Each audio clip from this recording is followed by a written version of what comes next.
মাসের তাল, গালে লাগবে না ঝাল, উপর থেকে শক্ত ভিতর থেকে নরম, তাল দিয়ে করব বড়া, খাবো গরম গরম। হাই বন্ধুরা, ড্রিম কিচেনে আপনাদের ওয়েলকাম। আশা করি আপনারা ভালো আছেন। আজকে আপনাদের সঙ্গে একটি রেসিপি শেয়ার করব, তালের বড়া। প্রথমে তালটা ছলে নিয়ে ভালো করে আমরা কড়াই দিয়েছি, কড়াই ভালো করে গরম করে নিচ্ছি। ভালো করে ঘন ঘন করে এরকমভাবে ঘন ঘন করে আমরা মেখে নেব। দেখো 10 থেকে 15 মিনিট এইভাবেই নাড়তে থাকবো যাতে না তলায় বসে যায়। দেখো আমাদের তালটা ঘন হয়ে গেছে। এবার আমরা নামিয়ে নিয়েছি। এবারে 1 বাটি তাল নেবে। 1 বাটি তাল নিলে 1 বাটি ময়দা নেবে। তাল যদি বেশি নাও তাহলে সেই পরিমাণেই ময়দা নেবে।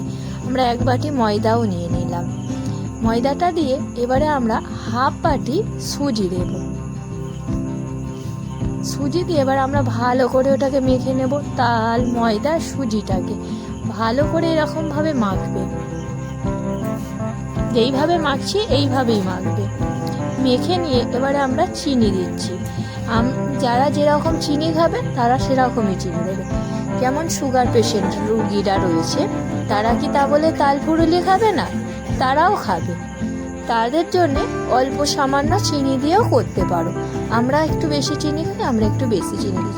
আবার অতিরিক্ত বেশি দিও না, যাতে কড়াইয়ে আবার লেগে যায়, কারণ মিষ্টি জিনিস এমনিতেই হয়, লেগে যায়। এবারে ভালো করে মেখে নিয়ে আমরা স্বাদ মতন নুন, অল্প একটু কালো জিরে, 4-5টা এলাচ দিয়ে আবারও ভালো করে, খুব ভালো করে মাখবে।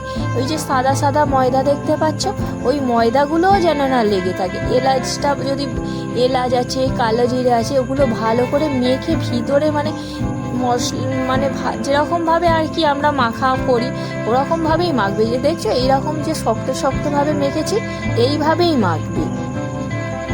দেখো এইভাবে, যাতে না খুব নরম হয়ে যায়। নরম হয়ে গেলে আবার কড়াই আটকে যাবে। এবারে দেখো আমরা 10 থেকে 15 মিনিট আবার চাপা দিয়ে রেখে দেব।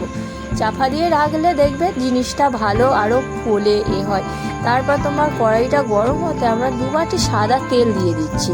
দেখো হালকা আঁচই করে রাখবে, বেশি আঁচ দেবে না। বেশি আঁচ দিলে কড়াইয়ের তেল গরম হয়ে যাবে, এদিকে জিনিস ঠিক হবে না।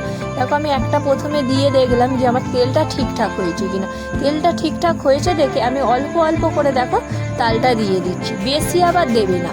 বেশি দিলে কি হয়, বেশি দিলে এবারে তুমি যে ব্যাটারটা দিচ্ছ, তাহলে বেশি দিলে গায়ে লেগে যাবে। এমনিতেই মিষ্টির জিনিস ওইগুলো। দেখো এবার অল্প অল্প করে কীরকম আমি লাল লাল ভাজছি, এইভাবেই কিন্তু ভাজবে। দেখো হালকা আঁচেই আমার রয়েছে, এইভাবেই ভেজে নেবে। দেখো এপিট ওপিট করে কীরকম ভাজছি, এরকমভাবে ভাজবে। বারবার নাড়ারও দরকার নেই। দেখবে কীরকম বড় বড়, সেই যেরকম ফুরুলি হয় জানো তো, সেই ফুরুলির থেকে ছোট হয়তো, কিন্তু দেখবে ফুরুলির মতন বড় বড় হয়েছে। দেখো আমরা কীরকম লাল লাল ভেজেছি, ঠিক এইরকমভাবেই লাল লাল করে ভাজবে। দেখো আমাদের তালের ফুরুলি কিন্তু রেডি। এবারে আমরা অল্প অল্প করে নামিয়ে নিচ্ছি।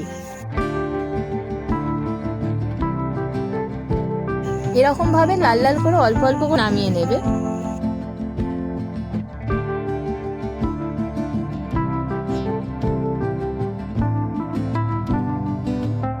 দেখো আমাদের তাল ফুরুলি রেডি হয়ে গেছে। এরকম আরও রান্নার ভিডিও দেখতে চাইলে আমাদের ইউটিউব চ্যানেলটিতে like, comment, share and subscribe করে দেবেন।